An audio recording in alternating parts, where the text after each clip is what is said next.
I left my cousin drunk at a party and I was her ride.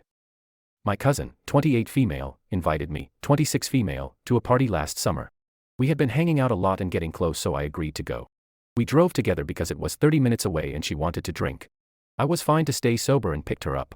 What she failed to tell me was it was at her ex-boyfriend's house. We showed up an hour before anyone else was there and it was immediately awkward. Ex-boyfriend had a new date but only invited my cousin because she was like family. Still, I thought it was weird. His family put us to work setting up and I didn't mind at first, but they wanted us to do all the heavy lifting and were very demanding. Once other people started trickling in, we were being treated like maids. We put out food, set up the bar, hauled tons of ice, and got the grill ready. Just when I thought we'd finally get to enjoy the party, the ex's family told us their hired bartender wasn't coming.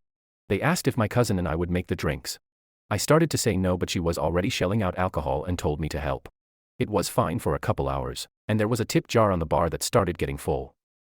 I made a joke that we earned the money, and my cousin freaked out and started screaming at me that I was being rude and ungrateful.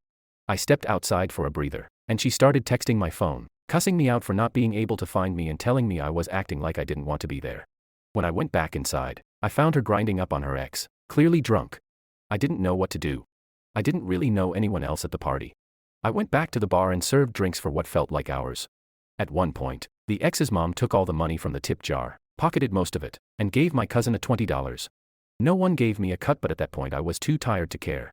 Finally, around 11 p.m. I found my cousin and told her I wanted to go home. She told me to just leave.